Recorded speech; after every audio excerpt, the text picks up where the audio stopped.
ಸಂತೋಷ ಕೊಟ್ಟಿದೆ. ಈ memorable trials ಅನ್ನುವ ಪುಸ್ತಕವನ್ನು ನಾನು ಕಣ್ಣಾಡಿಸಿದೆ. ಪ್ರಾಯಶಃ ಇವತ್ತಿನ ಸಮಾಜದ ಪರಿಸ್ಥಿತಿಯಲ್ಲಿ ಮತ್ತು ಮುಂದಿನ ಪೀಳಿಗೆಗೆ ನಾವು ಏನು ಬಿಟ್ಟು ಹೋಗ್ತಿದ್ದೀವಿ ಅನ್ನೋ ಆತಂಕದಲ್ಲಿರುವ ಈ ಸಮಯದಲ್ಲಿ ನಮ್ಮ ನ್ಯಾಯವಾದಿಗಳು ಬಹಳ ಪ್ರಸ್ತುತವಾದ, ಬಹಳ ಮುಖ್ಯವಾದ ಒಂದು ಪುಸ್ತಕವನ್ನು ಬರೆದಿದ್ದಾರೆ. ಇದರಲ್ಲಿ ಇವರ ಅಂತಃಕರಣ ಇದೆ. ಒಬ್ಬ ನ್ಯಾಯವಾದಿಗಳು 5 ದಶಕಗಳ ಇಡೀ ವ್ಯವಸ್ಥೆಯ ಒಳ ಹೊರಗನ್ನು ನೋಡಿದಂಥವರು ಮತ್ತು ನಿರಂತರವಾಗಿ ನ್ಯಾಯದ ಪರ ಇರಬೇಕು, ನಮ್ಮ ಸಂವಿಧಾನವನ್ನು ಕಾಪಾಡ್ಕೋಬೇಕು ಅಂತ ಪಣ ತೊಟ್ಟವರು, ಹಾಗೆ ಒಂದು ಶಿಷ್ಯ ವೃಂದವನ್ನೇ ಬೆಳೆಸಿದವರು. ಯಾಕೆ ಈ ಥರ ಒಂದು 23 ಟ್ರಯಲ್ಗಳನ್ನು ಬರೆದರು ಅಂತ ಹೋಗಿದೆ. ಇದರ ವಿಶೇಷ ಏನು ಅಂದರೆ ಬಹಳ ಸರಳವಾಗಿ ಬರೀತಾರೆ. ಈ 22 ಟ್ರಯಲ್ಗಳಲ್ಲಿ ಸಂಬಂಧಪಟ್ಟ ವ್ಯಕ್ತಿಗಳ ಹೊಗಳಿಕೆಯನ್ನು ಮಾಡದೆ ಒಬ್ಬ ನ್ಯಾಯವಾದಿಗಳಾಗಿ ಟ್ರಯಲನ್ನು ಮಾತ್ರ ಮಾಡ್ತಾರೆ. ಇದು ಒಂದು ಕಟು ಸತ್ಯವನ್ನು ನಮ್ಮ ಮುಂದೆ ಇಡ್ತಾರೆ. ಇಡೀ ಮನುಷ್ಯನ ಈ ಸಮಾಜದ ವಿಕಾಸದ ಈ ಪ್ರಕ್ರಿಯೆಯಲ್ಲಿ ವಿಕಾಸ ಆಗ್ತಾ ಹೋಗಬೇಕು, ಎವಲ್ಯೂಷನ್ ಆಗ್ತಾ ಹೋಗಬೇಕು, ಮಾನವೀಯತೆಯ ಕಡೆಗೆ, ಸಮಾನತೆಯ ಕಡೆಗೆ ಹೊರಡಬೇಕು ಅಂತ ಹೊರಟ ಎಲ್ಲ ಕಡೆ ಬಾರ್ಬ್ಯಾರಿಕ್ ಏಜಿಂದ ನ್ಯಾಯಸ್ಥಾನ, ಆಯಾ ಊರಿಗೆ ಬೇಕಾದ ಸಂವಿಧಾನ, ಕೋರ್ಟು, ಪೊಲೀಸರು ಇದ್ದಾರೆ. ಅಂದರೆ ಎಲ್ಲ ಕಾಲಗಳಲ್ಲಿಯೂ ಒಬ್ಬ ತಪ್ಪಿತಸ್ಥನಿಗೆ ಶಿಕ್ಷೆಯಾಗುವ ಒಂದು ರೂಟ್, ಒಂದು ವ್ಯವಸ್ಥೆ ಇದೆ. ಆದರೆ ನಾಗಭೂಷಣದವರು ಈ ಕೃತಿ ಇನ್ನೊಂದರ ಮೇಲೆ ಕಣ್ಣು ಹಾಕುತ್ತೆ. ಅನಾದಿ ಕಾಲದಿಂದ ಮಗು ಇಲ್ಲಿ ತನಕ ಇರುವ ಕೋರ್ಟ್ ಇರ್ಬೋದು, ನ್ಯಾಯ ಇರ್ಬೋದು, ಎಲ್ಲವೂ ಅಪರಾಧಿಗೆ ಶಿಕ್ಷೆ ಕೊಡುವ ಎಲ್ಲ ಸಿಸ್ಟಮ್ ಇದ್ರೂ ಅದೇ ಸಿಸ್ಟಮನ್ನು ನಿರಪರಾಧಿಗೂ ಗಲ್ಲಿಗೇರಿಸೋದಕ್ಕೆ ಹೇಗೆ ಪ್ರಯತ್ನ ಮಾಡ್ತಾ ಹೋಗ್ತಿದೆ ಸಮಾಜ ಅಂತ ಇದು ಇವತ್ತು ನಾವು ಮನಗಣಬೇಕಾಗಿರೋದು. ಇದರ ಒಂದೊಂದು, ಅದು ಗೆರಿಲಿಯ ಇರ್ಬೋದು, ಯೇಸು ಕ್ರಿಸ್ತ ಇರ್ಬೋದು, ಭಗತ್ ಸಿಂಗ್ ವರೆಗೂ, ಮಂಡೇಲಾ ವರೆಗೂ, ಹೇಗೆ ಒಂದು ವ್ಯವಸ್ಥೆ ಒಂದು ತನ್ನ ಬಲವನ್ನು ಉಳಿಸ್ಕೊಳ್ಳೋದಕ್ಕೆ, ಉಳ್ಳದವರ ಮೇಲೆ ತಮ್ಮ ಬಲವನ್ನು ಉಳಿಸ್ಕೊಳ್ಳೋದಕ್ಕೆ, ತಮ್ಮ ಹಿಡಿತವನ್ನು ಉಳಿಸ್ಕೊಳ್ಳೋದಕ್ಕೆ ಒಂದು ಸಂವಿಧಾನದ ಚೌಕಟ್ಟಿನ ವ್ಯವಸ್ಥೆಯನ್ನು ಉಂಟು ಮಾಡಿ ಅದನ್ನು ಹೇಗೆ ಯೂಸ್ ಮಾಡ್ತಾ ಹೋಗ್ತಾರೆ. ಈ ಪ್ರಕ್ರಿಯೆಯಲ್ಲಿ ಎಂತೆಂಥ ಮಹನೀಯರು ಗಲ್ಲಿಗೇರಿದ್ರು, ಪ್ರಾಣ ಕೊಟ್ಟರು. ಅಂದರೆ ಒಂದು ಸತ್ಯವನ್ನು ಉಳಿಸೋದಕ್ಕೆ, ಒಂದು ಮಾನವೀಯತೆಯನ್ನು ಉಳಿಸ್ಕೊಳ್ಳೋದಕ್ಕೆ, ಸಮಾನತೆಯನ್ನು ಉಳಿಸೋದಕ್ಕೆ ಎಷ್ಟೆಲ್ಲ ಅಡ್ಡು ಆತಂಕಗಳಿದ್ದರೂ ಕುತ್ತಿಗೆಯಲ್ಲಿ ಕತ್ತಿ ಇಟ್ಟು ನಾನು ಸತ್ಯವನ್ನೇ ಮಾತನಾಡುತ್ತೇನೆ ಅಂತ ಹೇಳ್ತಾ ಅದೇ ವ್ಯವಸ್ಥೆಗೆ ಬಲಿಯಾದರೂ ಅವರ ನೋವು ನಮ್ಮ ಮುಂದೆ ಬರುತ್ತೆ.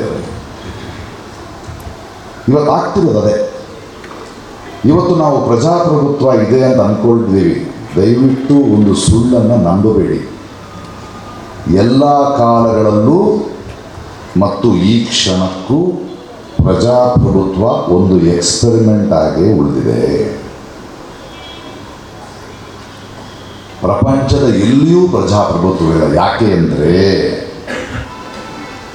ಸಮಾನತೆಯ ಪ್ರಜಾಪ್ರಭುತ್ವದ ಆಸೆಯನ್ನು, ಕನಸನ್ನು ತೋರಿಸುತ್ತಲೇ ಎಲ್ಲ ಕಾಲಗಳಲ್ಲೂ ಪ್ರತಿನಿಧಿಗಳನ್ನು ಆಯ್ಕೆ, ಚುನಾವಣೆಗೆ ಮಾತ್ರ ಪ್ರಜಾಪ್ರಭುತ್ವದ ಪ್ರಕ್ರಿಯೆ.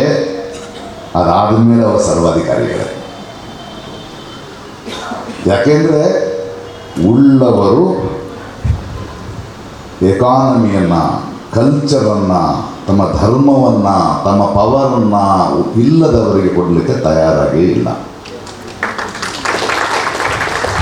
ಆಗಲೂ ಪಟ್ಟಾಭಿಷೇಕನೇ, ಈಗಿನ ಪ್ರಮಾಣ ವಚನಗಳು ಪಟ್ಟಾಭಿಷೇಕನೇ, ಆಗಲೂ ಸಿಂಹಾಸನನೇ ಈಗಲೂ ಕುರ್ಚಿನೇ. ಈ ಸತ್ಯವನ್ನು ಹೇಳ್ತಾ ಹೋಗ್ತಾರೆ. ಮತ್ತು ಮುಂದಿನ ಪೀಳಿಗೆಗೆ ಹೇಗೆ ಇದನ್ನು ನೋಡಬೇಕು ಅಂತಾರೆ, ಅವರ ವ್ಯವಸ್ಥೆ ಹೇಗೆ ಅಂತ. ಹಿಂದೆ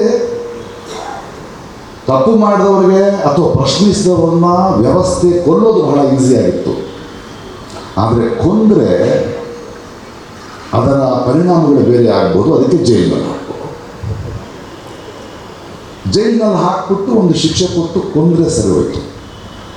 ಆದರೆ ಬಂದು ಬಂದು ಬಂದು ಬಂದು ಈಗ ನಮ್ಮ ದೇಶದಲ್ಲಿ ನಡೀತಿರುವ ಹೊಸ ಆಟ ಇದೆಯಲ್ಲ, ಅದು ಇತಿಹಾಸದಲ್ಲೇ ದುರಂತ. ಈಗ ಏನು ಮಾಡ್ತಾರೆ, ಸತ್ಯವನ್ನು ಮಾತನಾಡುವ ಪ್ರಜಾಪ್ರಭುತ್ವದ ಪರವಾಗಿ ಇಲ್ಲುವವರಿಗೆ ಮೊದಲು ಅವನ ಹೆಸರು ಕೆಡಿಸ್ತಾರೆ, ಅವನ ಮೇಲೆ ಆಪಾದನೆಗಳು ಹೊರಡಿಸ್ತಾರೆ. ಅವನು ದೇಶದ್ರೋಹಿ, ಹಿಂದೂ ದ್ರೋಹಿ ಅಂದರೆ ಹೀಗೆ ಅವನ ಮೇಲೆ ಕೆಸರನ್ನು ಎರಚಿ ಒಂದು ಕನ್ಸೆಂಟನ್ನು ಸಮಾಜದಿಂದ ತಗೊಳ್ತಾರೆ. ಇವನು ಕಳ್ಳ. ಒಬ್ಬ ಮುಸ್ಲಿಮರನ್ನು ಅರೆಸ್ಟ್ ಮಾಡಿ ನೀವು ಮಾತಾಡಿದರೆ ನೀನು ದೇಶದ್ರೋಹಿ. ಒಬ್ಬ ನಕ್ಸಲೈಟನ್ನು, ಒಬ್ಬ ಮಾವೋಯಿಸ್ಟನ್ನು ನೀವು ಪ್ರೀತಿಯಿಂದ ಅವನು ಮಾಡಿದ ಕೆಲಸಗಳನ್ನು ಮಾತಾಡಿದ್ರೆ ದೇಶದ್ರೋಹಿ. ಸೊ ಇವಾಗ ನನ್ನಂಥವ್ರ ಮೇಲೆ ಹಾಗೆ ನಡೆಯುತ್ತದೆ. ಅಂದರೆ ಅವ್ರಿಗೆ ಕೆಸರು ಮೇಲೆ ಎರಚೋದು 2 ನಿಮಿಷ, ನಮಗೆ ತೊಳ್ಕೊಳಕ್ಕೆ 4 ದಿನಗಳು. ಅದಕ್ಕೆ ಕೇಸ್ಗಳು ಹಾಕಿ ಏನು ಮಾತಾಡಿದ್ರು ಹಿಂದೂ ವಿರೋಧಿ. ಈ ಧರ್ಮ ಇದೆಯಲ್ಲ ಎಲ್ಲ ಕಾಲದಲ್ಲೂ ಕೆಲಸ ಮಾಡಿದೆ. ಯೇಸು ಕ್ರಿಸ್ತ ಇದ್ದಾಗ ರೋಮೋ, ಗೆಲಿಲಿಯೋ ಇದ್ದಾಗ ಚರ್ಚು, ಅಥವಾ ಪಾಕಿಸ್ತಾನ ಅರಬ್ ದೇಶದಲ್ಲಿ ಮುಸ್ಲಿಮರು, ಇಲ್ಲಿ ಹಿಂದೂ ಧರ್ಮ. ಹಿಂದುತ್ವ ಅಲ್ಲ, ಅದನ್ನು ಉಪಯೋಗಿಸೋದು, ಅದು ನಮ್ಮದಾಗಬೇಕು, ಅವರ ಬಲವನ್ನು ಬಿಡಬಾರ್ದು. ಈ ಪ್ರಯತ್ನ ನಡೀತಾನೇ ಇರುತ್ತೆ. ಇದರ ಮೇಲೆ ಕಣ್ಣು ಹಾಕ್ತಾರೆ ಇವರು. ಹೇಗೆ ವ್ಯವಸ್ಥಿತವಾಗಿ ಸಮಾಜದಲ್ಲಿ ಪ್ರಶ್ನಿಸುವವರಲ್ಲ. ಯಾಕಂದರೆ ಮನುಷ್ಯನ ವಿಕಾಸದ ಹಿಸ್ಟ್ರಿ, ಇತಿಹಾಸವನ್ನು ನೀವು ನೋಡಿದಾಗ ಬಹಳ ದೊಡ್ಡ ಕಂಡುಕೊಂಡಿದ್ದು ಪ್ರಿಂಟಿಂಗ್ ಪ್ರೆಸ್. ಯಾವಾಗ ಪ್ರಿಂಟಿಂಗ್ ಪ್ರೆಸ್ನ ಕ್ರಾಂತಿ ಆಯಿತೋ ಆಗ ಆಲೋಚನೆಗಳು ಪ್ರಪಂಚಾದ್ಯಂತ ಹಬ್ಬಲಿಕ್ಕೆ ಶುರುವಾದವು. ಆಗ ಜನರಿಗೆ ಅಲ್ಲಿಯ ವಿಷಯಗಳು, ಇಲ್ಲಿಯ ವಿಷಯಗಳು, ಆ ಧರ್ಮದ ವಿಷಯಗಳು, ಅಲ್ಲಿಯ ವ್ಯವಸ್ಥೆಗಳು ಹೇಗಿತ್ತು ತಿಳ್ಕೊಂಡು ಶುರು ಮಾಡಿ ತಾಳೆ ಇಡಲಿಕ್ಕೆ ಶುರು ಮಾಡಿದ್ರು. ಅದಕ್ಕೆ ಇವ್ರಿಗೆ ಮೊದಲು ಇಂಪಾರ್ಟೆಂಟ್ ಆಗಿದ್ದು ವಿದ್ಯಾವಂತರು. ಇನ್ಫ್ಯಾಕ್ಟ್ ರೋಮ್ ಫಿಲಾಸಫಿನಲ್ಲಿ ಪ್ರಜಾಪ್ರಭುತ್ವವನ್ನು ಒಪ್ಕೊಳ್ಳೋದೇ ಇಲ್ಲ ಅವರು. ಯಾಕಂದರೆ ಓದೋರು ಕಮ್ಮಿ ಇದ್ದಾರೆ, ಓದದೇ ಇರೋರಿಗೆ ಅರ್ಥ ಆಗುತ್ತಾ ಇರೋರು ಇವ್ರ ಕೈ ಕೊಡ್ಬೋದಾ ಅಂತ. ಸೊ ಅದಕ್ಕೆ ಓದೋರು, ತಿಳಿದವರು, ಜ್ಞಾನವನ್ನು ಮಾತಾಡೋರು, ಒಂದು ವ್ಯವಸ್ಥೆಯನ್ನು ಧಿಕ್ಕರಿಸುವವರನ್ನು ಇವರು ಕೊಂತಾನೇ. ಇದಕ್ಕೆ ಬಹಳ ನಿಮ್ಮ ಟೈಮ್ ತಗೊಳ್ತೀನಿ. ಒಂದು ಇಂಪಾರ್ಟೆಂಟ್ ಟ್ರಯಲ್ ಇವತ್ತು ನಮ್ಮ ದೇಶದಲ್ಲಿ ಏನು ಮಾಡಬೇಕಾಗಿದೆ ಅಂತ, ಇವತ್ತು ನಾವು ಹೇಗೆ ಹೋರಾಡಬೇಕಾಗಿದೆ, ಇದನ್ನು ಭಾಳ ಬ್ಯೂಟಿಫುಲ್ ಆಗಿ ಅಂದರೆ ಆ ಟ್ರಯಲ್ ಬಗ್ಗೆ ಹೇಳೋದಕ್ಕಿಂತ ನ್ಯಾಯಮೂರ್ತಿಗಳು ಏನು ಹೇಳ್ತಿದ್ದಾರೆ ಮುಂದಿನ ಪೀಳಿಗೆಗೆ ಅಂದರೆ, ನೀವು ಈಗ ಬದುಕುತ್ತಿರುವ ಸ್ವಾತಂತ್ರ್ಯ ಏನಿದೆ, ಅಥವಾ ಅಭಿವ್ಯಕ್ತಿ ಸ್ವಾತಂತ್ರ್ಯ ಏನಿದೆ, ಅಥವಾ ಒಂದು ಅಟ್ಲೀಸ್ಟ್ ಬದುಕಬಹುದಾದ ಸಮಾಜ ಏನಿದೆ, ಇದರ ನಿರ್ಮಾಣಕ್ಕಾಗಿ ಎಷ್ಟು ಜನ ಮಹಾನ್ ವ್ಯಕ್ತಿಗಳು ತ್ಯಾಗ ಮಾಡಿದ್ದಾರೆ ಅಂತ, ಎಷ್ಟು ನೋವುಂಡಿದ್ದಾರೆ ಅಂತ. ಇದು ನನಗೂ ಸ್ಫೂರ್ತಿ. ಯಾಕಂದರೆ ನನ್ನಂತೂ ಭಾಳ ಜನ ಕೇಳ್ತಾರೆ, ನೀವು ಯಾಕೆ ಇಷ್ಟೊಂದು ಕಳ್ಕೊಂಡು ಮಾತಾಡ್ತಿದ್ದೀರಿ ಅಂದರೆ, ಇಷ್ಟು ವರ್ಷ ನಾನು ಈ ಥರದ ವೇದಿಕೆಯಲ್ಲಿ ಮಾತಾಡೋದಕ್ಕೆ ತಂದುಕೊಟ್ಟವ್ರು ಮಾಡಿರೋ ತ್ಯಾಗದ ಮುಂದೆ ನನಗೆ ಇಷ್ಟೇ ನೋವು, ಅಷ್ಟು ನೋವು ಅನುಭವಿಸೋಕ್ಕಾಗಲ್ವ, ನಾವು ಒಂದಿಷ್ಟು ನೋವು ಅನುಭವಿಸೋಕ್ಕಾಗಲ್ವ. ಅವರು ನಮಗೆ ಕೊಟ್ಟಿರುವ ಜ್ಞಾನದಿಂದಾಗಿ ನಾವು ಎಷ್ಟು ಶ್ರೀಮಂತರಾಗಿದ್ದೇವೆ ಅಂದರೆ, ನಾನು ಕಳ್ಕೊಳ್ಳೋ ಶ್ರೀಮಂತ ಅಂತ. ಈ ಪ್ರೇರಣೆಯನ್ನು, ಈ ಸ್ಫೂರ್ತಿಯನ್ನು ಮುಂದಿನ ತಲೆಮಾರಿಗೆ ಕೊಡಬೇಕಾಗಿದೆ ಈ ಪುಸ್ತಕ. ಆ ದೊಡ್ಡ ಕೆಲಸವನ್ನು ನ್ಯಾಯಮೂರ್ತಿಗಳು ಮಾತಾಡಿದ್ರೆ ಬಹಳ ಸರಳವಾಗಿ ಮಾತಾಡ್ತಾರೆ. ಒಂದು ಬಹಳ ಇವತ್ತು you are not guilty until proven, you are innocent till you are proven guilty ಅಂತಿದೆ. ಆದರೆ ಇವತ್ತಿನ ಸಮಾಜದಲ್ಲಿ you are guilty unless you are proven innocent. ಅದೇ ತಾನೇ ನಡೀತಾ ಇದೆ. ಇಲ್ಲ according to the law, legally correct. Legally correct morally incorrect ಆಗಿರೋ ಸಾಧ್ಯತೆ ಇದೆ. ಏನು ಮಾಡ್ತಾ ಇದ್ದೀವಿ ಈ ದೇಶದಲ್ಲಿ? ನಾವು ಸಣ್ಣವರಿದ್ದಾಗ ಯಾರಾದರೂ ಜಗಳ ಆಡ್ತಾ ಇದ್ರೆ ಬಾರ ಕೋರ್ಟ್ ನಾನು ನೋಡ್ಕೊಳ್ತೀನಿ ಅಂತ ಇದ್ದ ಒಬ್ಬ ಮನುಷ್ಯ. ಯಾಕೆಂದರೆ ಕೋರ್ಟ್ ಮೇಲೆ ಎಷ್ಟು ನಂಬಿಕೆ ಇತ್ತು ಅವನಿಗೆ. ಈಗ ಕೋರ್ಟ್ ನಾನು ನೋಡ್ಕೊಳ್ತೀನಿ ಅಂದರೆ ಹೆದರ್ತಾನೆ. ನನಗೊಂದು ಮಂಡ್ಯದಂಥ ಒಬ್ಬ ರೈತ 5 ಎಕರೆ ಜಮೀನಿಗೆ ಅಣ್ತಮ್ಮದಿದ್ದು ಜಗಳ ಆಗ್ಬಿಟ್ಟು ಇಬ್ಬರು ಲಾಯರ್ನ ಇಟ್ಕೊಂಡ್ಬಿಟ್ರು. ಖರ್ಚು ಖರ್ಚು ಖರ್ಚು ಖರ್ಚು ಖರ್ಚು ಖರ್ಚು ಕೊನೆಗೂ ತೀರ್ಪು ಬಂತು, ನೋಡಪ್ಪ ಹಂಗೆಲ್ಲ ಇಬ್ಬರು ಹಂಚ್ಕೋಬೇಕು 2.5 ಎಕರೆ ಅಂತ. ಕೇಸ್ ಆದಮೇಲೆ ಅವ್ರು ಈ ಲಾಯರ್ಗೆ ಎಷ್ಟು ಖರ್ಚು ಮಾಡ್ಬಿಟ್ರು ಅಂದರೆ 2.5 ಮಾರ್ಬಿಟ್ರು ಅಂತ. ಅದಾಗ್ತದೆ. ಇವತ್ತು ಟ್ರಯಲ್ ಇಲ್ಲದೆ ಇರೋದನ್ನೇ ನಡೀತಾ ಇದೆ ಇವತ್ತು ಕೋರ್ಟ್ಗಳಲ್ಲಿ. ಅಂದರೆ ಮೊನ್ನೆ ನಾನು ವ್ಯಾಂಚಿಕೋ ಜೊತೆ ಮಾತಾಡ್ತಾ ಇದ್ದೆ. ಅವ್ರು ಹೇಳ್ತಾರೆ, ಮೊನ್ನೆ ನಾನೊಂದು ಪತ್ರಿಕಾಗೋಷ್ಠಿಯಲ್ಲಿ ಮಾರಿಕೊಂಡ ಮಾಧ್ಯಮದವರೆಗೂ ವಿಶೇಷ ಆಹ್ವಾನ ಅಂದ ತಕ್ಷಣ ನಿಗರಾಗ್ಬಿಟ್ರು. ನಾನು ಹೇಳಿದೆ, ಅದು ನನ್ನ ಆತಂಕ, ನನ್ನ ನೋವು, ಕೋಪ ಅಲ್ಲ, ವ್ಯಂಗ್ಯ ಅಲ್ಲ ಅದು. ಇವತ್ತು ಮಾಧ್ಯಮದವರು ಅಷ್ಟೇ ಮಾರ್ಕೊಂಡಿಲ್ಲ, ಕಲಾವಿದರು ಮಾರ್ಕೊಂಡಿದ್ದಾರೆ, ವಕೀಲರು ಮಾರ್ಕೊಂಡಿದ್ದಾರೆ, ನ್ಯಾಯಮೂರ್ತಿಗಳು ಮಾರ್ಕೊಂಡಿದ್ದಾರೆ, ಡಾಕ್ಟರ್ಗಳು ಮಾರ್ಕೊಂಡಿದ್ದಾರೆ, ಉದ್ಯೋಗಿಗಳು ಮಾರ್ಕೊಂಡಿದ್ದಾರೆ. ಲಕ್ಷಾಂತರ ಓಟುಗಳು ಒಂದು ವಿರೋಧ ಪಕ್ಷಕ್ಕೆ ಎದುರಾಗಿ ಕೊಟ್ಟಂತಹ MLA MP ಗಳು ಅವರನ್ನು ಮಾರ್ಕೊಂಡು ಯಾರ ವಿರುದ್ಧ ಆರಿಸ್ಬಿಟ್ರು ಅವ್ರ ಜೊತೆ ಮಾರ್ಕೊಳ್ತಾ ಇದ್ದಾರೆ. ಇದ್ರ ಬಗ್ಗೆ ನಮಗೆ ಆತಂಕ ಆಗಬಾರ್ದೆ? ಈ ದೇಶದಲ್ಲಿ ಮಾರಿಕೊಳ್ಳುವ ಈ ಒಂದು ಏನಿದೆ ವ್ಯಾಧಿ ಇಡೀ ಭಾರತ ದೇಶವನ್ನು ಇಲ್ಲಿ ಐಡಿಯಾಲಜಿಕಲ್ ಪ್ರಾಬ್ಲಮ್ ಇಲ್ಲ, ಅವಕಾಶವಾದಿಗಳು ಜಾಸ್ತಿ ಆಗಿಬಿಟ್ಟಿದ್ದಾರೆ. ಈ ನೋವನ್ನು ಅರ್ಥ ಮಾಡಿಕೊಳ್ಳುವಂತಹ ಮತ್ತು ಈ ವ್ಯವಸ್ಥೆಯನ್ನು ಅರ್ಥ ಮಾಡಿಕೊಳ್ಳುವಂಥ ಮತ್ತು ಈ ವ್ಯವಸ್ಥೆಯಲ್ಲಿ ನಡೆಯುತ್ತಿರುವ ಈ ದೊಂಬರಾಟವನ್ನು ಸೂಕ್ಷ್ಮವಾಗಿ ನೋಡುವ ಒಂದು ದೃಷ್ಟಿಕೋನವನ್ನು ಮುಂದಿನ ಪೀಳಿಗೆಗೆ ನಮ್ಮ ಸಾಗಿರುತ್ತದೆ. ಇದು ಬಹಳ ಬಹಳ ದೊಡ್ಡ ಕೆಲಸ. ಇದು ಅದು ಇಂಥ ನ್ಯಾಯಮೂರ್ತಿಗಳಿಂದ ಮಾತ್ರ ಮಾಡುವಂತಹ ಕೆಲಸ. ಇವತ್ತು ನನಗೆ ಏನನ್ಸುತ್ತೆ ಅಂದರೆ, ನನಗೆ ಇವತ್ತಿನ ಈ ಇಡೀ ನ್ಯಾಯ ವ್ಯವಸ್ಥೆ ಮತ್ತು ಪೊಲೀಸ್ ವ್ಯವಸ್ಥೆಯಲ್ಲಿ ಒಂದು ಟ್ರಯಲ್ ನನಗೆ ನೆನಪಾಗುತ್ತೆ. ಸೆನೆಗಲ್ ಅಂತ ಒಂದು ಆಫ್ರಿಕನ್ ಕಂಟ್ರಿ ಹೆಸರು ನೀವು ಕೇಳಿರ್ಬೇಕು. ಆಗ ಈ ಸ್ಲೇವ್ ಟ್ರೇಡ್ ಬಹಳ ಇತ್ತು. ಈ ಗುಲಾಮರನ್ನು ಅಮೆರಿಕಾಗೆ ತೊಗೊಂಡು ಹೋಗೋದು. ಆ ಸೆನೆಗಲ್ಲಿಂದ ಗುಲಾಮರನ್ನು ಬೇರೆ ಬೇರೆ ಬುಡಕಟ್ಟಿನ ಗುಲಾಮರನ್ನು ಎತ್ಕೊಂಡು, ಇತ್ತೀಚೆಗೆ ಒಂದು ಟೀಮ್ ತುಂಬ ಚೆನ್ನಾಗಿ ಆಡ್ತು ಫುಟ್ಬಾಲ್ನಲ್ಲಿ, ಖೋಖೋ ಅಂತ ಯಾವುದೋ ಒಂದು, ಆ ಊರಿನಲ್ಲಿ ಬಿಸಾಕೋದು. ಅಲ್ಲಿಂದ ಒಂದು ಶಿಪ್ನಲ್ಲಿ ಅಮೆರಿಕ ಕರ್ಕೊಂಡು ಹೋಗೋದು. ಒಂದು 800-900 ಜನ 900 ಜನ ಆ ಶಿಪ್ಪು. ಅದು ಒಂದು 2-3 ತಿಂಗಳ ಪ್ರಯಾಣ.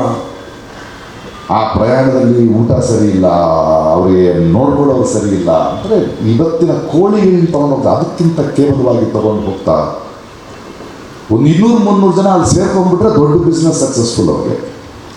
ಹಾಗಿರೋ ಒಂದು ಸಂದರ್ಭದಲ್ಲಿ ಈ ಟ್ರಯಲ್ನಲ್ಲಿ ಒಂದು ಶಿಪ್, ಒಂದು ಪೋರ್ಚುಗಲ್ ಶಿಪ್ ಅನ್ಸುತ್ತದು, ಅದರಲ್ಲಿ ಕಳಿಸ್ತಾರೆ. ಆ ಕ್ಯಾಪ್ಟನ್ನು ಸ್ವಲ್ಪ ದಾರಿ ತಪ್ಪಿರೋದ್ರಿಂದ ಸಾಕಷ್ಟು ದೂರ ಸುತ್ತಕ್ಕೆ ಶುರುವಾಗಿ ನೀರು ಮತ್ತು ಊಟ ಜಾಸ್ತಿ ಖರ್ಚಾಗುತ್ತೆ ಅಂತ ಇವುಗಳನ್ನ ತೆಗೆದು ನೀರೊಳಗೆ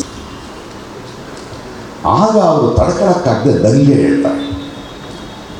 ಆವಾಗ 800-900 ಜನ ಕಳ್ಸೋಕ್ಕೆ ಒಂದು 4-5 ಜನ ಆಫೀಸರ್ಸ್ ಮಾತ್ರ ಕಳಿಸ್ತಿದ್ರು. ಯಾಕಂದರೆ ಆ ಬಿಳಿಯರಿಗೆ ನಂಬಿಕೆ ಇತ್ತು, 5 ಜನರಿಗೆ ಹೆದರ್ಕೊಳ್ತಾರೆ ಇವ್ರು ಸಾಕು ಅಂತ. ಆದರೆ ಆ ದಂಗೆ ಆದಮೇಲೆ ಕೊನೆಗೂ ಅದು ಹೋಗಿ ದಡ ಸೇರುತ್ತೆ, ಅಮೆರಿಕನ ಸೌತ್ ದಡ ಸೇರುತ್ತೆ. ಅಷ್ಟೂ ಜನ ಉಳಿದ 300-400 ಜನನ ಅರೆಸ್ಟ್ ಮಾಡ್ತಾರೆ. ಆಗ ನಾರ್ತ್ನಲ್ಲಿ ಒಂದು ಸ್ವಲ್ಪ ಲಿಬರೇಟೆಡ್ ಮೂವ್ಮೆಂಟ್ ನಡೀತಾ ಇರುತ್ತೆ. ಅದೇ ಹಿಂಗೆ ಅರೆಸ್ಟ್ ಮಾಡಿದಾರಲ್ಲ, ಅವ್ರು ಹೆಂಗಾರು ಕಾಪಾಡಬೇಕು, ಕೋರ್ಟ್ನಲ್ಲಿ ಹೋಗಿ ವಾದ ಮಾಡಬೇಕು ಅಂದರೆ ಎಲ್ಲ ಬಿಡಲ್ರಿ, ಅವರು ತುಂಬ ಸ್ಟ್ರಿಕ್ಟ್ ಆಗಿದ್ದಾರೆ ಅಂದರೆ ಆದರೂ ವಾದ ಮಾಡೋಕ್ಕೆ ಹೋಗ್ತಾರೆ. ಆದರೆ ಸಾಧ್ಯ ಆಗಲ್ಲ.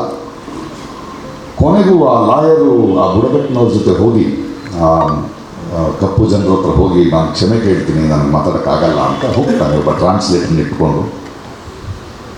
ಆಗ ಅವರು ನನಗೆ ಅರ್ಥ ಆಗುತ್ತೆ, ನನಗೊಂದು ಸ್ವಲ್ಪ ಮರದ ತುಂಡುಗಳನ್ನು ಸ್ವಲ್ಪ ಬೆಂಕಿಯನ್ನು ಕೊಡಿ ಅಂತಾರೆ. ಯಾಕೆ ಅಂತ ಕೇಳ್ತಾನೆ. ಇಲ್ಲ, ಮನುಷ್ಯರೆಲ್ಲ ನಮ್ಮ ನ್ಯಾಯ ಕೊಡೋದ್ರಲ್ಲೂ ಸೋತರು, ನಮ್ಮ ದೇವರುಗಳನ್ನ ನಾವು ಒಂದು ಸಲ ಬೇಡ್ಕೊಳ್ತೀವಿ. ಹಾಗೆ ಅವನಿಗೆ ಹೊಳೆದು ನಾನು ನಾಳೆ ಇದನ್ನು ವಾದಿಸ್ತೀನಿ ಅಂತ ಕೋರ್ಟ್ನಲ್ಲಿ ವಾದಿಸ್ತಾನೆ. ವಾದಿಸುವಾಗ ಹೇಳಿದ್ರೆ, ನಾನು ಅವ್ರ ಪರವಾಗಿ ವಾದಿಸೋದಿಲ್ಲ, ಒಂದು ಸ್ಪೀಚ್ ಕೊಡ್ತೀನಿ.